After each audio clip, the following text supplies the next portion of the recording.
So the four who entered Pardes, the four who ascended to, let's say, heaven, Pardes.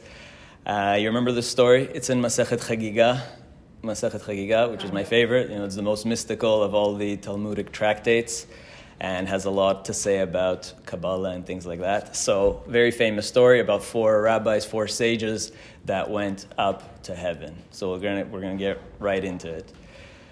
It goes like this. Tanu Rabbanan, our sages taught, Arba'a nichnasu bePardes, that four sages went to Pardes. Okay, what does this mean, Pardes? Pardes literally means an orchard. It's a word that's in the Tanakh, like in Song of Songs, for the Shir HaShirim, right? King Solomon mentions a Pardes Rimonim, an orchard of pomegranates. So the word Pardes is a biblical Hebrew word. It's the origin of the English paradise. So it literally means an orchard, but it's also associated with heaven. The Garden of Eden is often called an orchard that had the smell of apples, like an apple orchard. So that's like a code word for the heavens. So four ascended to or entered Pardes. Others want to interpret this more perhaps metaphorically and say that Pardes is not like literally a place. That Pardes just means that they learn Torah to its deepest level, on all four levels. Because if you remember, Pardes stands for Pshat, Remez, Drash, Sod. Right? We're supposed to learn Torah on four levels. Pshat is the simple level, the simple story, and then Reish is Remez, which is the allusions, like what is the text really trying to tell us, what do we learn from it? And then Drash is the metaphorical and the exegesis, and how can we interpret it further, allegory, metaphor. And then Sod, Samech Sod, is the secrets of the Torah. So we're supposed to learn Torah on all four levels, not just Pshat, right? You're not just supposed to read the simple story like a child. It's supposed to be Pshat, Remez, Drash, Sod. So they learned Torah on all four levels, and they went all the way down to the Sod, to the secrets of Torah, and then this is what happened to them because they went so deep into Torah study. So some interpret it to mean that they didn't actually go anywhere, that they just studied on a very deep level, extracted some of the deepest secrets of Torah and creation and so on. Others say, no, they literally ascended. Like either their souls ascended and they had like an out-of-body experience, or even like physically, like even with their bodies, that they ascended entirely up to heaven. And the truth is that it's somewhere, I think they're both correct, because they did ascend. The story is clear that they went somewhere and they saw things, and they did ascend. How did they accomplish that ascent? Through the study of Torah, right? Through the deepest study of Torah, through uncovering all those secrets, they were able to ascend. So that's Pardes. You mean to say that they physically went somewhere else? Physically, that's what we're going to explore. Was it spiritual? Was it physical? And is there even a difference? That's what we want to actually get to. But first the story. So Arba'a nichnasu bePardes, four went to Pardes. Ve'elu en, who are the main characters here? The four sages are Ben Azai, Shimon ben Azai, uben Zoma. So two of the famous sages, Ben Azai and Ben Zoma. They're both called Shimon ben Azai, Shimon ben Zoma. They were study partners. They were both students of Rabbi Yoshua ben Hanania, and this is about almost 2,000 years ago. So this is following the destruction of the Second Temple, but before the Bar Kokhba revolt, so somewhere between the year 70 and 135 CE, somewhere there. Okay, so about 1,900 years ago. So Ben Azai and Ben Zoma are these two study partners who are students of Rabbi Yoshua, and they were, just as a quick aside, they were famous because they were actually not rabbis. They were not given smicha. They were not ordained. Why were they not ordained? Anybody know? You remember? No, there was something, but I cannot remember. They were not ordained because, really, there's a few reasons, but the main reason is because they refused to get married. They stayed bachelors. They didn't want to get married because they said, Ben Azai in particular said, I'm married to the Torah, right? I want to just sit and learn all day. He felt like if he got married, he wouldn't be such a good husband, he wouldn't be such a good father, and he didn't want to, put a woman through that. He couldn't be a devoted husband. He said he's devoted to the Torah. He said, let other people deal with, procreation and families and stuff like that. And I just want to sit and learn Torah. That's all I want to do all day. Ben Azai was engaged. He was engaged to Rabbi Akiva's daughter, but he never followed through, never got married. stayed single, and Ben Zoma, it seems also, Ben Azai and Ben Zoma were two. And really, they were given an exemption. There's a statement that they were the only ones given such an exemption. It's the only exemption in history that, okay, fine, you can avoid getting married and you can learn all day. But everybody else needs to do the mitzvah of course, getting married and having a family. And that's why they were given smicha? The main reason that they weren't given smicha is really this, because, to be a rabbi, really you're supposed to be married. Like, you can't fulfill all the mitzvahs, and you can't really, you need that experience, right? To be a rabbi, like, properly. No other example of a rabbi that was single?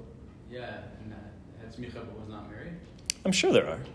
Again, things have changed. Remember, back then, this was like authentic smicha under the auspices of a Sanhedrin, like an actual ordination ceremony, not like today's certification smicha, like an actual smicha. So, okay, but today can you be like a whatever? Yeah, I'm sure you 30, can. You're not married yet. Yeah. Again, today's smicha is more of a certification. It's more of like you learn a certain amount, you get a certificate, right? But that back then, smicha was something different. It was more than just back then being learned, because Ben Azai and Ben Zoma were incredibly learned. And as we'll see, Ben Zoma was given some of the toughest questions. He was like the greatest scholar of his day.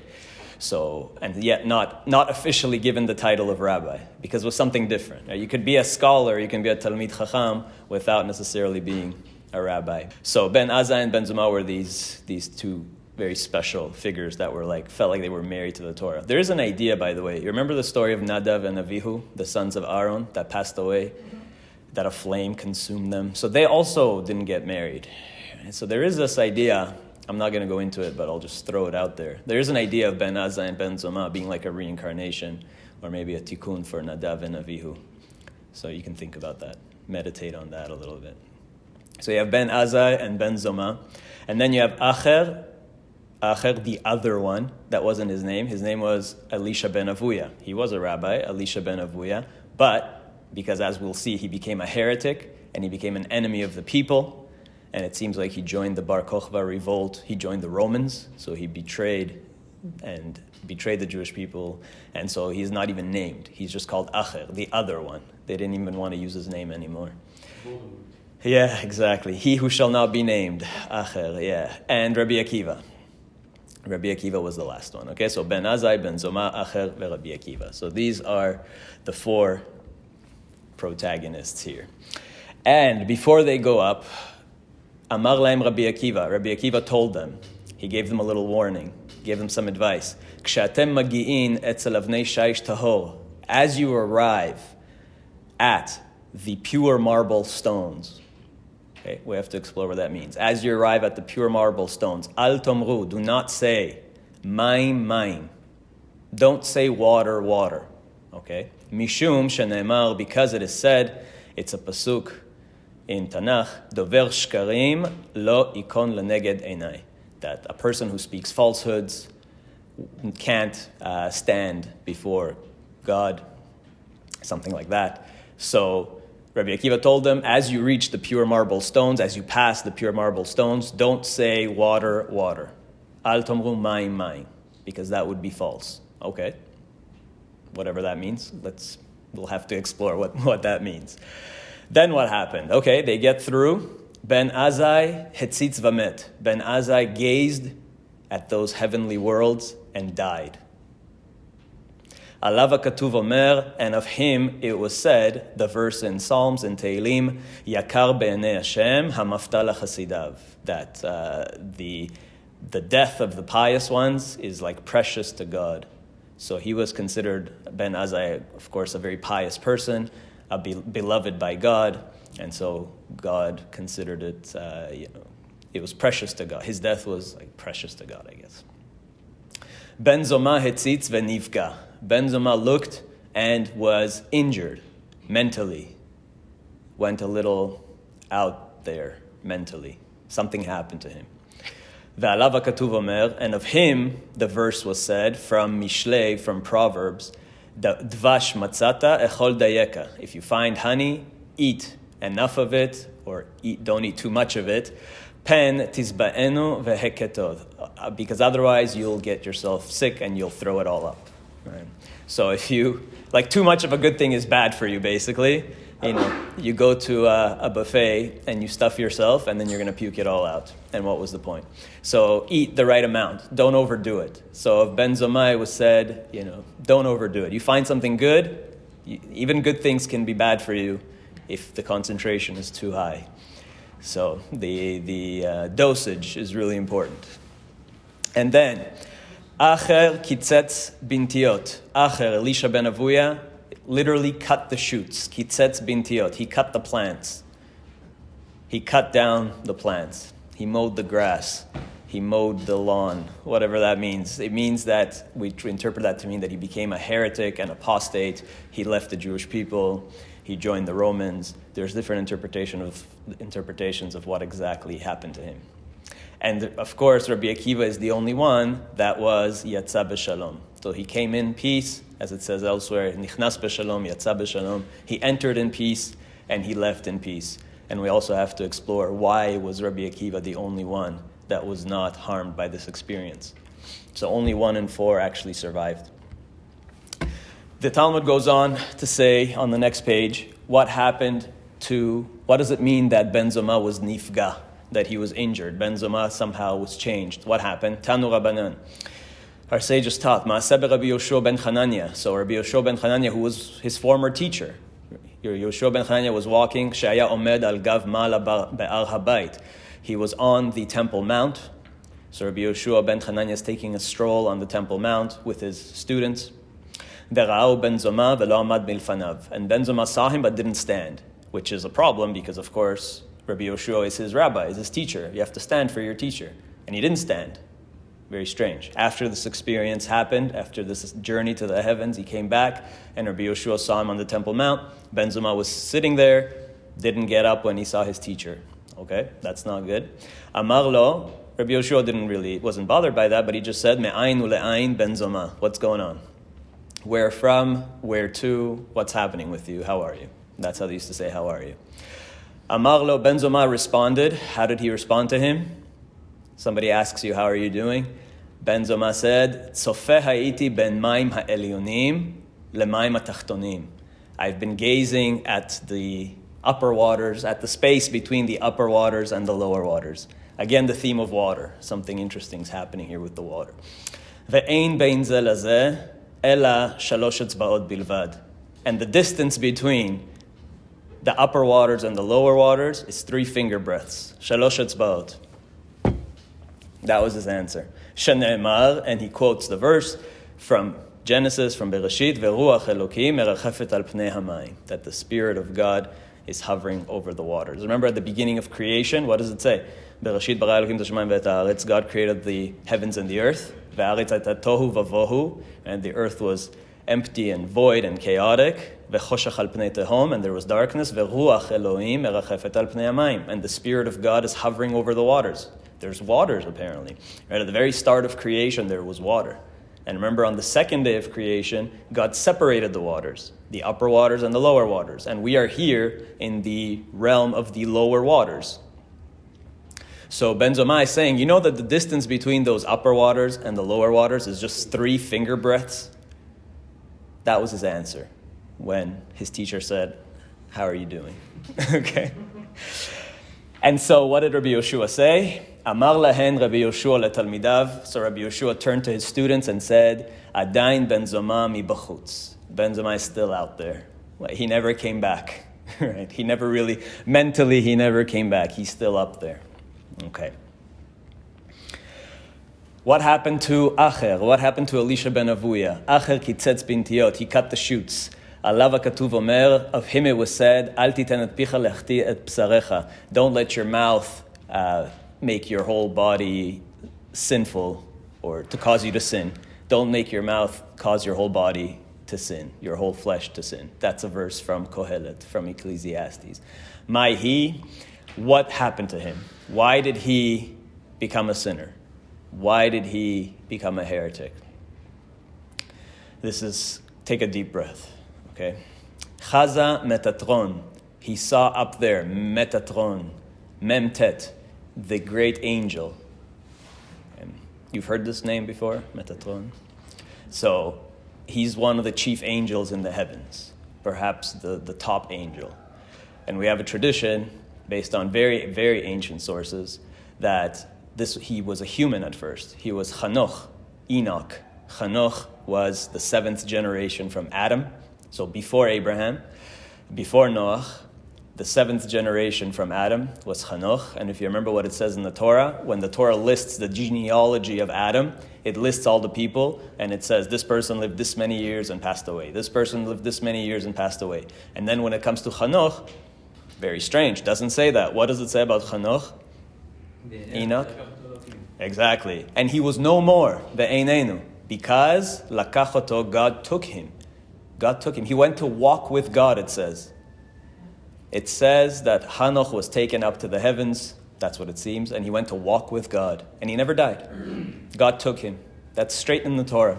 So there's a very ancient book called Sefer Hanoch, the book of Enoch, which was not accepted into the Tanakh. Our sages did not include in the Tanakh. It's considered an apocryphal work, Apocrypha, a book that's outside of the Tanakh. It's like a book of the Chitzonim, like one of the outer books. But the Zohar and the mystical texts quote from it quite often. Do they say they're quoting from it? Yes, they say, Besifra de Chanoch. The Zohar will quote from it. Really? Mm-hmm.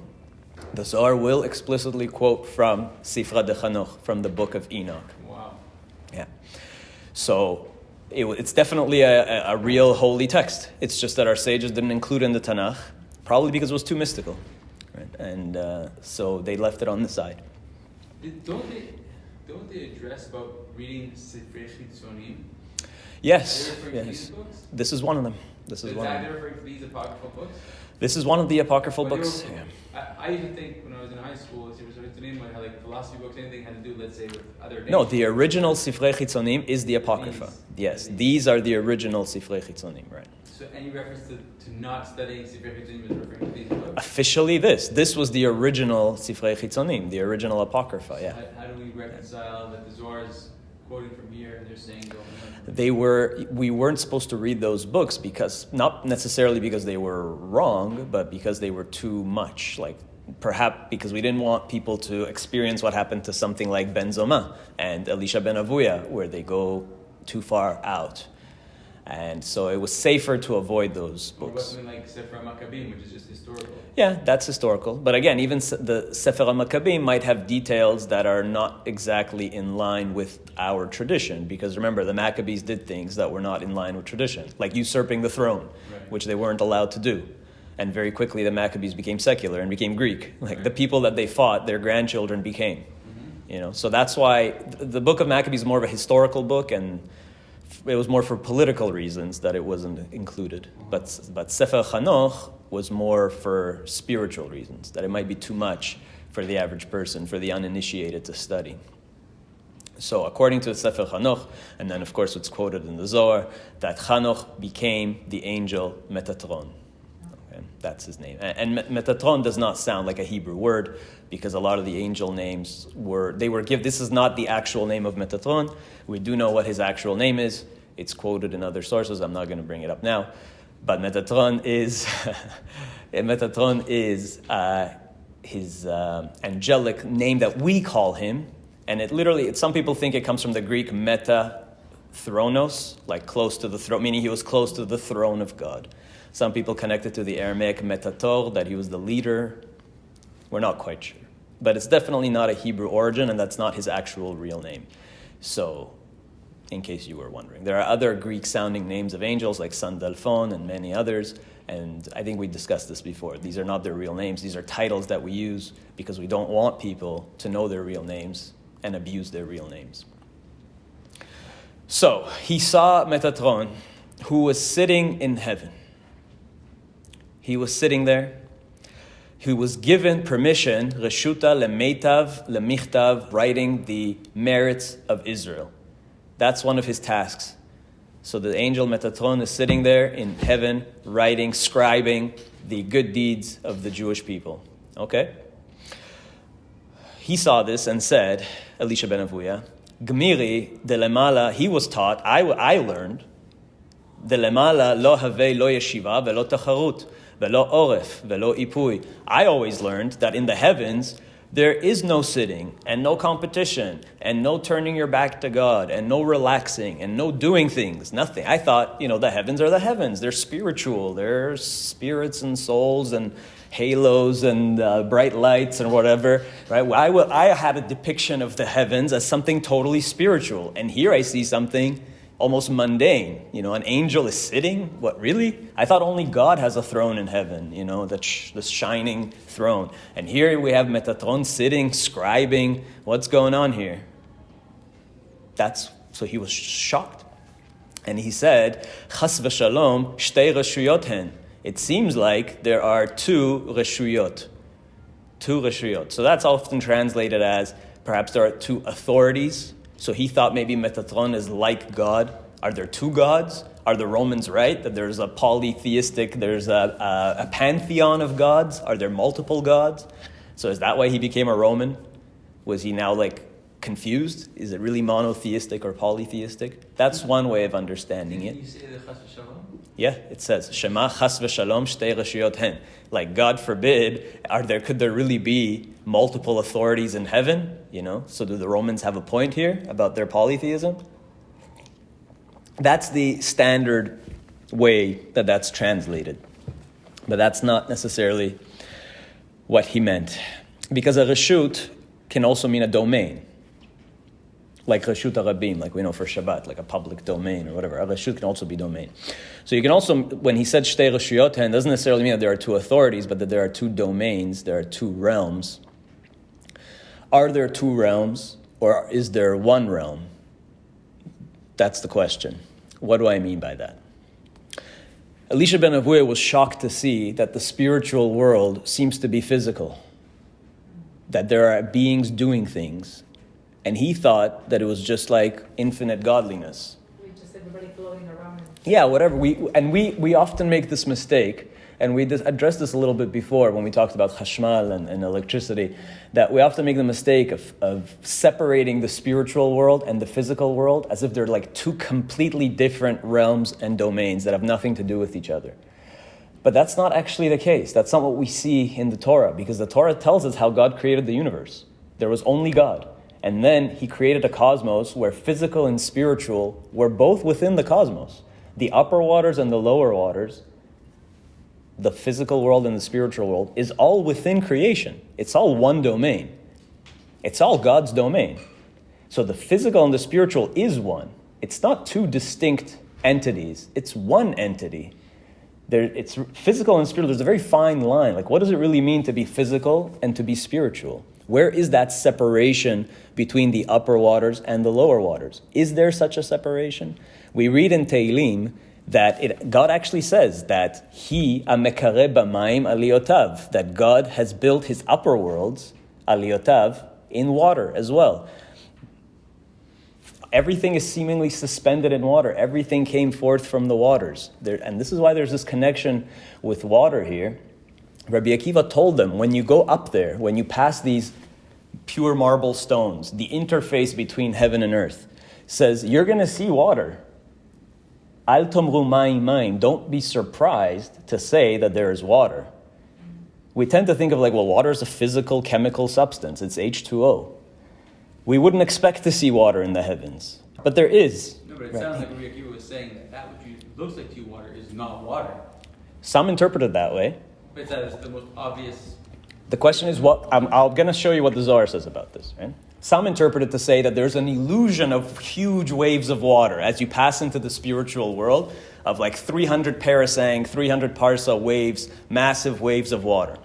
But it's only an illusion, and don't be fooled by that illusion. That's how some interpret it. Others say, no, there is water up there, because it actually says in the Torah that God created the spiritual worlds from water. And it says in Tehillim, Mekare b'mayim aliyotav, that God builds the upper worlds in water. Do you ever think about why is water so powerful and so special? Why do we go to the mikveh in water? Why do we do natilat yadayim with water? Why are babies born out of a womb of water? Everything is water. Our bodies are suspended in water. Why can water purify spiritual impurities? Did you ever think about that? Why is it that I'm impure? I go immerse in water, now I'm pure. How did that happen? because water is actually something very otherworldly. It's something very spiritual. It comes from the heavens, right? The initial primordial substance that God created was water. Remember, Bereshit, what's the first thing in Bereshit? Ruach Elohim merachefet al pnei hamayim. First, God created water. Then from the waters, he separated and created the heavens and the earth.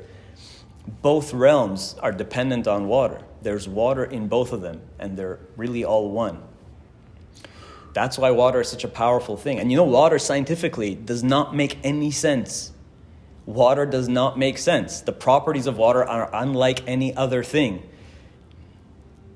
Something like water, if you take other things in its group on the periodic table, water is hydrogen and oxygen. Other hydrides of the group 6 elements, like H2S, for example, H2SE, that should be similar. They're completely different. They're poisonous, they're gaseous. Water is this liquid, it's life-giving, it's a universal solvent. It exists in all three phases, all three states at once on the planet. It expands when freezing for some reason, which is because, if you remember from high school, because it's really strong hydrogen bonds. It's extremely polar. Water is an extremely polar molecule, has a huge dipole, and for its size, it gives it some bizarre properties. Water is unlike anything. We can't explain we can explain it, but it's really strange. Water's activity, water's properties are unlike anything else. Not only that, but there's even been little crazier findings. I'm sure you've heard of this. Now everybody's heard of it. Every child's heard of it because it was in Frozen 2. But the idea of water holding memory, of water containing information. Can we store information in water? It's an idea that goes back at least to the 80s. And genuine scientists were big proponents of this idea that water seems to hold information. And I'm sure you've seen various pictures and studies from scientists in Japan and France and Italy. Very controversial. Some people call it pseudoscience. But there have been very prominent scientists who support that theory of water memory, that water can store information. How are they actually doing anything with that? How are they proving it? How are they manifesting it? Yeah, the classic experiment was having different people hold, let's say, a cup of water and then make droplets, make little droplets of water, and then they freeze those droplets and they see how they crystallize. And you find that depending on who's holding the cup of water, the shapes of the crystals are different. So each person almost has their own signature that affects the water around them. So again, highly controversial. Some people say this is not true, that it's pseudoscience, they dispute it, but it's been done many times. It was done in Japan, it was done recently in Germany at the University of Stuttgart. You can see a video about it, very fascinating. There's a documentary about this. Very prominent scientists that do this work, and it's scientifically rigorous and proper studies that show that water seems to take information from the things around it. They put flowers into a cup of water and then see what kind of crystals that gives. And every flower has its own signature. Everything, whatever you do, people talk to a cup of water. That gives energy to the water freezes in a certain way. Whether they do it, they speak positively, they speak negatively, it affects how that water will then crystallize. It seems to absorb these energies and carry these energies. It's very strange. Again, I'm not saying it's a scientific fact. It's a very controversial idea, but there's a lot of great evidence to support it, and some big prominent scientists were behind this idea. And that's why it made its way into Frozen 2, right? If your kids have seen that, then you'll know that was the theme of extracting ancient memories from water that's really storing it. Anyway, so that's the idea, that water is actually something almost not from this world. By the way, if you ask a scientist, where did the water on Earth come from? The leading scientific theory is that the water on Earth is not from Earth. That the water, look it up, Google it. The water came here from somewhere from outer space. We don't know where. It's possible that it came from what's called the Oort cloud, the outer edge of the solar system. It's believed that the outer edge of the solar system is literally a bubble of ice comets. Perhaps those are the Avnei Shaish Taho that Rabbi Akiva was talking about, the pure marble stones that you're passing and you see water. Is that it? Ice comets? Could that be it? I don't know. It's very possible. Exactly, yeah. So could that be the interface? Could that be the upper world somewhere there? That's the leading scientific theory, is that there are ice comets around on the farthest reaches of the solar system. We're surrounded by a bubble of frozen water. So could that be what this is talking The about. border of the edge of the universe is made of water? Not the universe, our solar system. Our solar system. And there's much more beyond, of course, right? Past the Oort cloud is everything else, all the other billions of stars out there. So that could be, the separation between our lower kind of physical world where we are and the heavens and the other. Like mystical texts speak about like angels inhabiting other worlds. Like our texts look at stars and planets not as physical entities, but almost as spiritual things. Like they're considered being part of the heavens. The sun, the stars, the moon. The stars are always described as being in the heavens. And our sages describe them as being connected to like angels and things like that. So we see them as like these physical things. But our sages saw them as spiritual things. And that's where I'm getting at here, that there's a very fine line between physical and spiritual. Is there really a difference? Or is there just like a gradient? It's all created. It's all God's creation, both physical and spiritual. Is all like it's just like we have this false notion that something spiritual must be devoid of physical. But that's not really the case. It reminds me also of, remember Rabbi Yehuda and Nasi and Antoninus, the Roman emperor, the Roman Caesar, who asked Rabbi Yehuda Nasi, how is it going to be when a body and soul, like the body dies and the soul gets judged? It doesn't make sense. Why would the soul get punished for what the body did? Right? If you judge the soul in heaven and you say, hey soul, why did you commit these sins? What's the soul going to say? The soul is going to say, no, I'm a soul, I'm pure. It's not me that committed the sins, it's the stupid body you gave me. The body was making me, it was tempting me, and it's the body that caused me to sin. Don't punish me, punish the body. The body made the sins, not the soul. And then they're going to pull up the body and say, hey body, why did you sin? The body's going to say, what did I do? I'm just a hunk of carbon, like I'm just nothing. It's the soul that animated me. I'm nothing without a soul. So what did Rabbi Yehuda and Nasi tell him? There was this whole metaphor that he gave him of a person standing on another person's shoulders. But he basically said, no, body and soul go together, and they're judged together. So even Rabbi Yehuda and Nasi is telling you that really body and soul stay together. So there is, our usual notion of separating spiritual and physical is not necessarily quite what we think. And that's what Elisha ben Avuya was really saying. He's saying, wait a second, I was always taught that the spiritual world is like entirely spiritual, and now I'm seeing these physical things, whether it's water, whether it's Metatron sitting and writing things. He couldn't handle it. He said, something's wrong here. He couldn't understand. And by the way, that's also why Ben Zoma, what happened to Ben Zoma, that he was bachutz, when Rabbi Yoshua asked him what's going on. He said, that the distance between the upper worlds and the lower worlds is just 3 finger breadths? What does that mean? He's really just saying that the upper worlds and the lower worlds are one, that they're connected. There is no difference. The idea of 3 finger breadths is a unit of measure that's tiny. That's not even 1 tefach. Like a small unit of measure is a handbreadth, a tefach, which is 4 finger breadths. And he's saying the distance is not even a tefach. It's 3 finger breadths. It's like it's right here. The spiritual world is right here. And it's the same as the physical world. And Rabbi Yeshua said, he's still out there. Right? And that's actually what the Zohar says. The Zohar, in the Tikkunei Zohar, it references this story. And they're talking about what happened. Remember, the Zohar is the teachings of Rabbi Shimon Bar Yochai.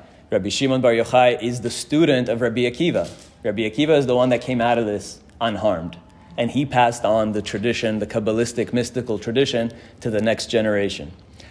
So now we have a discussion here in the Zohar with Rashbi and another great sage. There's a great old elder wise man, Kam Saba de Sabin, the elder of the elders, Atika de Atikin, a very ancient sage, Ve'amar, Rebbe, he called to Rabbi Shimon Bar Yochai. He says, no, this is in the Zohar. This is the Tikkunei Zohar. He says, "Mai nihu de amar Rabbi Akiva letalmidoi." What is it? Why did Rabbi Akiva tell his students, "Kshetagiju leavnei shaish tahor," when you come to the pure marble stones, "Al tomru mayim mayim." Why did he tell them, don't say water, water? Shema tiskenu be'atzmechem, because then you're going to endanger yourselves. Ada udichtiv, we know it's written, or because Rabbi Akiva told them, because it's written, dover shkarim lo ikon leneged einai, because a person can't speak falsehoods. Okay, we read that. But it's written in the Torah, Yehi rakia betoch hamayim, ve'i mavdil ben mayim lemayim. So it says that clearly in the Torah, that God separated between the two waters, that everything came out of water, and there's two waters. So why is Rabbi Akiva, it's obvious, there are two waters. So what is Rabbi Akiva saying here? We know that there is ve'od maim, elyonim, ve'maim tachtonim. There's upper waters and lower waters. So what's the problem here?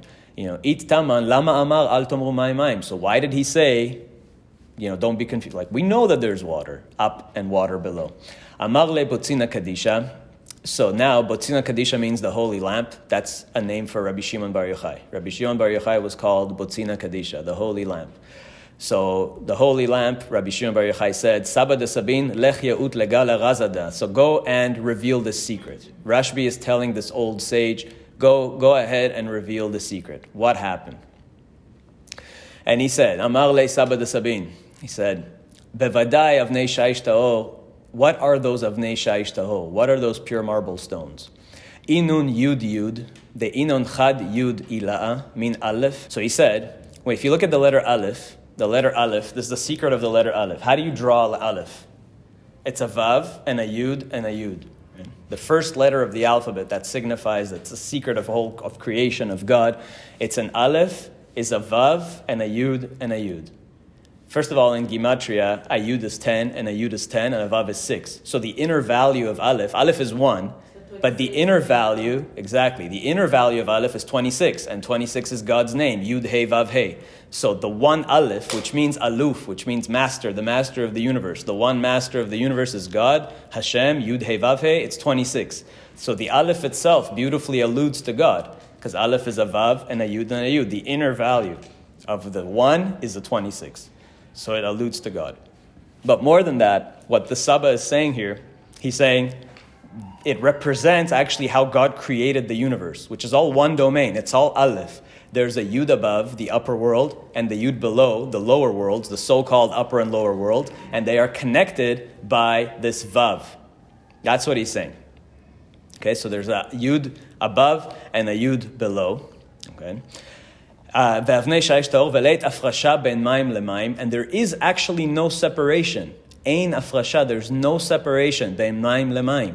Dekola Yehuda Chada. They're all united as one. It's all one cosmos. It's all one creation. The physical and the spiritual world are all together. The ilain inun misitra, the ilana dechaye, the iu vav be'emtzita. The vav in the middle is just the tree of life. The tree of life is what stands between the two yuds. And this is what was said, that really the interface between the two worlds, that's the secret of the tree of life. This is where life and death kind of meet, but it's all one. But when we think about even death as being somewhere else, just like Rabbi Yehuda Nasi said, even after death, body and soul come together. It's really mind-blowing. We think of death as being, you die, the body decomposes, and that's it, and then you're a soul for eternity. No, Rabbi Yehuda Nasi said the body and soul will come back together. It's all still within the cosmos. Physical and spiritual are here. The Saba here is revealing, as Rashbi said, one of the greatest secrets ever. That it's all one cosmos. The upper worlds and the lower worlds are all one world. Physical and spiritual are within this realm. Angels and humans, we're all created beings. Just like God created humans, He created angels. There's not a huge difference. Angels have more awareness of God. Angels have better technology, let's say. They're able to traverse the stars. They're able to move between various dimensions and to traverse the universe and to come visit. But ultimately, we're all created beings. Like Metatron, what is Metatron? He's Chanoch. He's a human who became an angel. What's the difference? Eliyahu became an angel. We know that as well. So let's just recap and let's come to a conclusion here. Ben Azai never came back. He went up there and he stayed there. Okay, Ben Azai never came back. He stayed in the upper world. And really, it's somewhat sad to say this, but we find that many Kabbalists throughout history die young. We say Ben Azai died young, but also the Arizal died young. He was only maybe 38 years old, 37 or 38, the Arizal. The Ramchal was only 40, Rav Moshe Chaim Lutzato. The Baal Shem Tov also was 62, still relatively young. 62, yeah. And even in our generation, like Rabbi Aryeh Kaplan, was probably one of the greatest Kabbalists, really authentic Kabbalists, not like magic, sgulot, whatever, not that kind of Kabbalist, like a real authentic scholarly Kabbalist. Even Rabbi Aryeh Kaplan died when he was only 48. Because of that. They're so. Yeah, I think there's a desire to be in the upper worlds. Yeah, they're ready to move on much sooner. So that tends to happen as well. And that's why this story of Pardes is used as a cautionary tale, that if you go too deeply into the secrets of Torah, that's what could happen. You might become... Someone like Rashbi or... Yeah, so one of the possibilities is to be like Ben Azai and die young. You could also be like a Rabbi Akiva, and who lived, according to tradition, until he was 120. So you could be enter in peace and exit in peace at will. And we're going to see why it was that Rabbi Akiva was able to do that. So Ben Azai never came back. Ben Zoma went way too far out of the box. Some people say he went crazy, but he wasn't really crazy because it seems like, but actually the Talmud continues, we skipped over it, but between the two passages that I read, it actually says that they still asked him really difficult questions and he knew how to answer them. So he wasn't like crazy, he was still quite sane and very learned. It's just that... Yeah, he seemed crazy to others. He was way out of the box, right? And that's also what happens to many people who engage in Kabbalah. They tend to go out of the box. Even today, you'll listen to a lot of speakers who teach Kabbalistic things, and they get criticized for being way out there. Come back down to earth a little bit. So people have criticized me for saying things like that. But you can be a little out bachutz, right? You get to be you tend to go out of the mainstream a little bit, and you start being a little too creative, perhaps. But you're already your mind is in a different dimension almost, and is is running on different cylinders, So you see things in a different way. That's what happened to Ben Zoma, who was sitting on the Temple Mount and just meditating on the waters of the upper waters and whatever. But he was still a great scholar. So it wasn't that he was crazy. He was just, people couldn't relate to him already. He was just way out there. The Talmud Yerushalmi actually adds a piece, because remember there's two Talmuds, right? There's the Bavli and the Yerushalmi. So the Yerushalmi actually adds here that he passed away a few days after that incident. So he also died young. Acher became a heretic. So again, he was still very learned. And actually his student Rabbi Meir, who's a very important figure, Rabbi Meir is basically the main character in the Mishnah. He's the most cited, because we have a rule that when a Mishnah has no name, Stam Mishnah is Rabbi Meir. Rabbi Meir is, anytime you have an anonymous Mishnah, is Rabbi Meir. So Rabbi Meir is really the most cited teacher in the oral law. So Rabbi Meir was huge. And he became a student of Rabbi Akiva after. But he was originally a student of Elisha ben Avuya, and then he became a student of Rabbi Akiva. And he continued to learn with him. Rabbi Meir continued to learn from Elisha ben Avuya. And Elisha ben Avuya was actually such a genius, famous story, that on Shabbat, Elisha ben Avuya would be riding his horse, which is not allowed. You're not allowed to ride a horse on Shabbat. And Rabbi Meir would run after him and ask him questions. And Elisha ben Avuya would answer his questions. And the story goes that Rabbi Meir was so engrossed in his questions that he wasn't thinking. And on Shabbat, you're not allowed to go more than 2,000 cubits outside of your neighborhood, right? One of the laws of Shabbat. And Rabbi Meir lost count, and he was about to overstep the boundaries of Shabbat. And Elisha ben Avuya on his horse said, "Hey, stop. You're about to break Shabbat. Right? You've walked your 2,000 paces, and if you take another step, you're going to break Shabbat." So Elisha ben Avuya was such a genius that as he was riding his horse, thinking about secular things, and at the same time answering Rabbi Meir's difficult halachic questions, was also counting his students' steps, and was able to tell him, "Hey, you're about to break Shabbat. You stop here. I'm going further." Right? So Rabbi Meir was still learning from him. And Elisha ben Avuya, again, was still a tremendous scholar, and yet became a heretic. And that's another thing, that some people learn Kabbalah and they become heretics, and they go to apostasy, and they fall to the trap of even idolatry and even polytheism, because the whole point of Kabbalah is to actually understand God. But to do that, you have to almost make a separation in God. You have to start looking at God from different faces to try to get the complete picture of God. But the danger there is, if you actually separate God, now you've committed a horrible sin. And now you're already an idolater.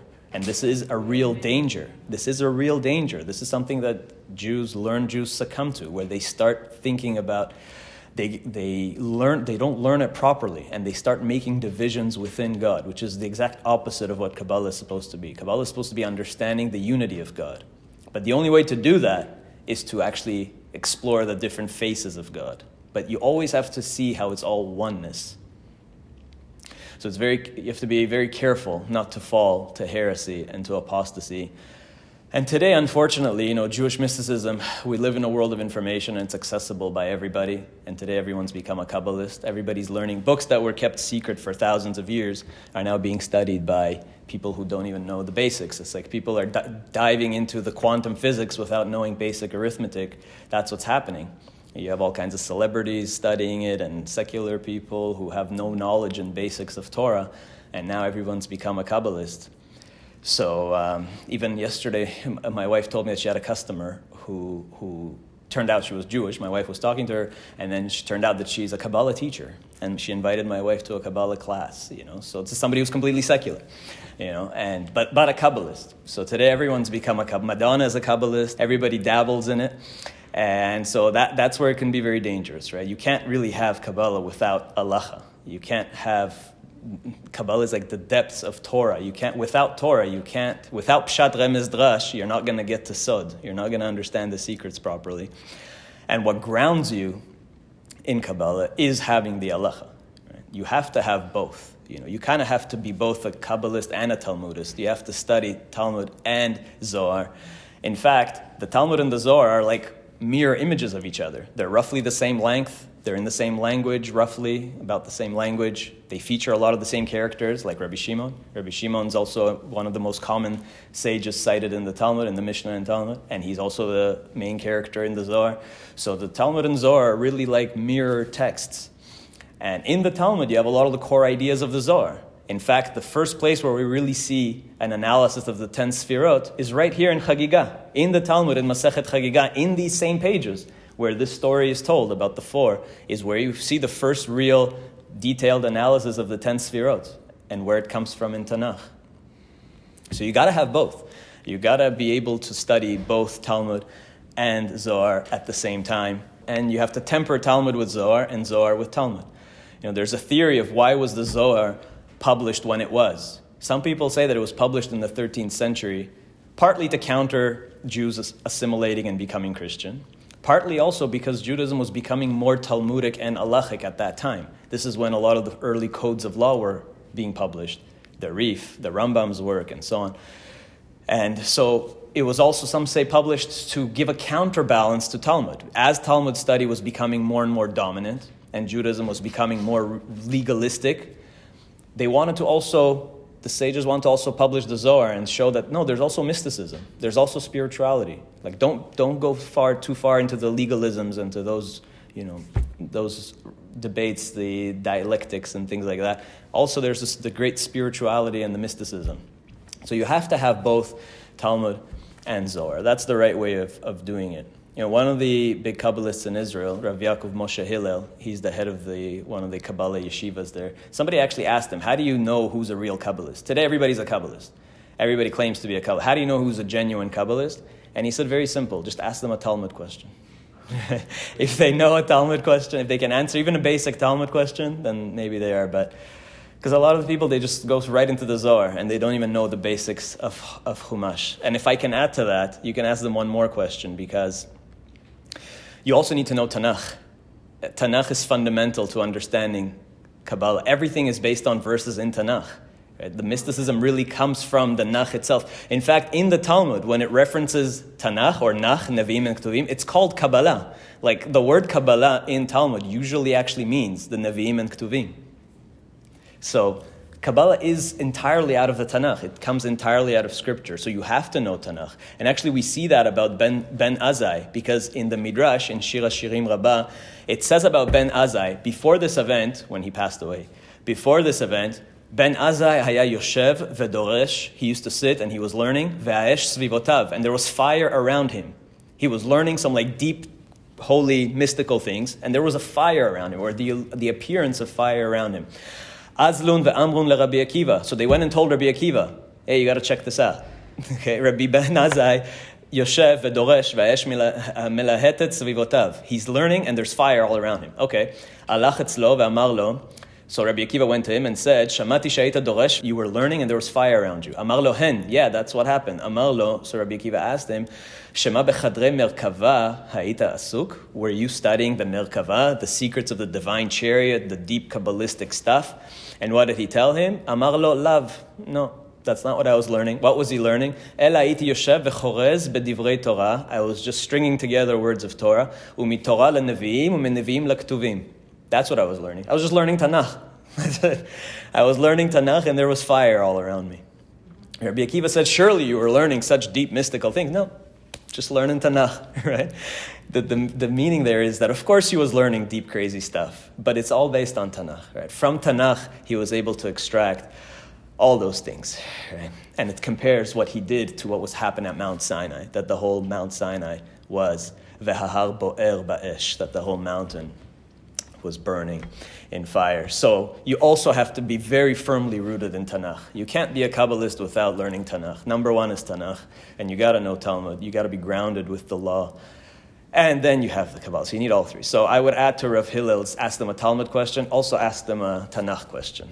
And then, see if they even know the basics of Tanakh. Okay, we'll conclude with this. Why was Rabbi Akiva not harmed? Why was Rabbi Akiva unharmed? It's in the same place in Shir HaShirim Rabbah.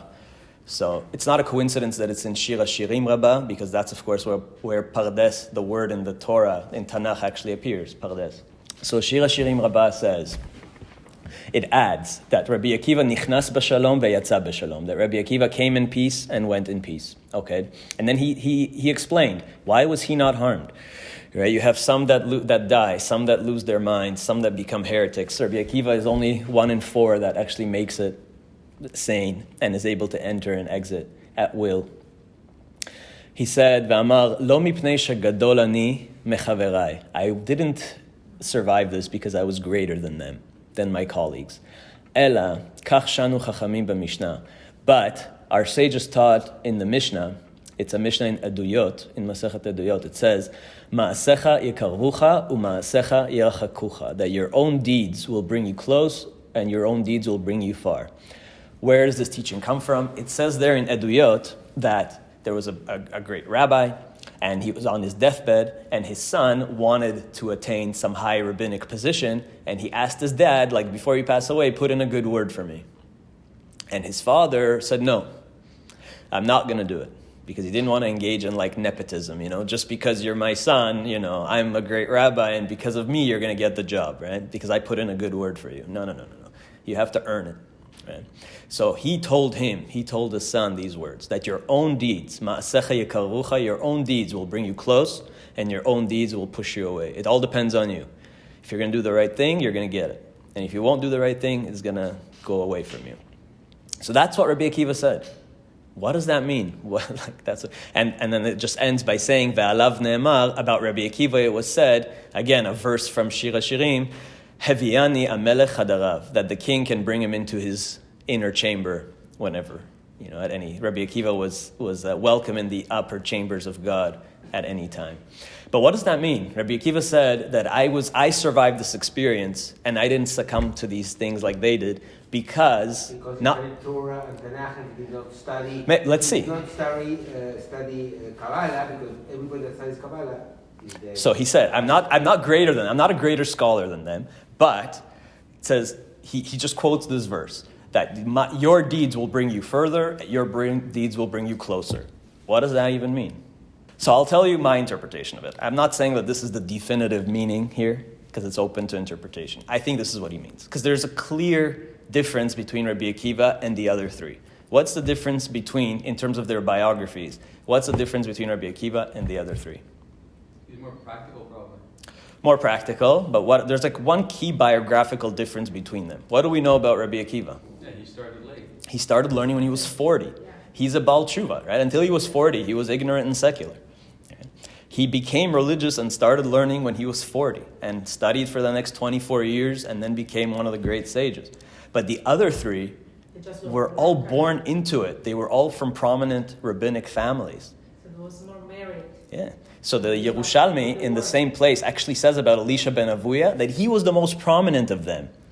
Rabbi Elisha ben Avuya said himself that Avuya Abba, my dad, Avuya, Migdolei Yerushalayim Haya. He was one of the greats of Jerusalem. And Bayom Sheba Lemohaleni, that when on my circumcision day, at my bris, he says, what happened? Kara lekol Gdolei Yerushalayim. He brought all the greats of Jerusalem, including Rabbi Eliezer and Rabbi Yoshua. Remember, Rabbi Yoshua ben Hanania is the teacher of Ben Azai and Ben Zomai. He brought the greatest sages, and Rabbi Eliezer Agadol, the great Rabbi Eliezer. Right? He brought them. They were at his circumcision. And guess what they were doing at his circumcision? This is amazing. This is where everything comes full circle. Yashvu v'nitasku b'divrei Torah. They learned Torah. And how did they learn? This is amazing. Min haTorah leNevi'im u'min Nevi'im leKtuvim. They did exactly what Ben Azai did. Right? And what happened? Ve'yarda esh min hashamayim ve'ekifa otam. And the fire came out, and they were also surrounded by fire. He was born into this. Elisha ben Avuya was literally born. This happened at his bris, And of course, Ben Azai was a student of Yoshua ben Hanania, so he learned the same way that Rabbi Yoshua learned, and fire came down from heaven. So these people were all like into it from birth, and Rabbi Akiva was announced. He was already outside the box. Rabbi Akiva came from outside the box, and so he was a lot more open-minded, and he was a lot more of an independent thinker. So that's, I think, also an important thing that we have to learn from this. Rabbi Akiva learned from many sources, right? He had Nachum Ish Gamzu was one of his teachers, and both Rabbi Yoshua and Rabbi Eliezer and various others. Maybe Rabbi Nechunya ben Akana, and he studied with Rabbi Ishmael. He had a very eclectic approach, and he learned from everybody. And he had his own experiences in the past. So I think this is what he means when he says, your own deeds, my own deeds brought me further, and my own deeds brought me closer. In the first part of his life, in his first 40 years, he lived a life of, let's say, a sinner or whatever. He was not religious, so he was drawing away from the Shekhinah. And then from his own deeds, he repented and he drew closer to the Shekhinah. So he had a much more diverse approach. So he was able to really withstand this. He had the ability, he had that open mind. He was already an outsider initially, so he could see it and not get shocked by what he saw. And he was able to enter and exit in peace. So that's another thing to keep in mind. In addition to making sure to study Tanakh and Talmud and Zohar and Kabbalah together. And of course, you have to be halachically there. You have to do the ritual. You have to do the law. Otherwise, you can't. There's no point. You got to prepare the vessel, right? The mitzvot are there to prepare your body, which is a vessel, your body and soul for these things. There's another theory, by the way, that Elisha ben Avuya became a heretic because he felt like, well, I've already reached the highest spiritual level. I think the Kuzari says this. I've already reached the highest spiritual level, so I don't need to keep the halachot anymore. I don't need to. That's it. I'm done. Like, I've reached the top. And that's why he abandoned it. But it doesn't. Where did you get that he joined the Romans in opposition of the? Oh, it says that. It says that in the Yerushalmi that he started. Remember, he would go to the Bet Knesset. He would like even perhaps kill the children or silence the children. He would tell them to go get a regular job, like stop learning Torah or whatever. Some say that he even caused children to be killed. That he had essentially the Romans execute a school of children. Yeah. It seems like he went over to the Roman side and caused the deaths and the closure and the destruction of Jewish schools and things like that. Yeah. So it's important to balance all these things. You have to learn Torah on all four levels. Pshat, Remez, Drash, Sod. You need Tanakh, you need Talmud, you need the Halacha. You need to be grounded in all these things. And you also have to ultimately, of course, to keep an open mind. And to also have that as a Baal Tshuva as well, that he had that benefit of also perhaps having a greater arena, let's say a wider range of wisdom, even some perhaps scientific and secular wisdom, and again, a more eclectic approach that he was able to withstand all these deep secrets. So that's the story of the four. I think we can end there.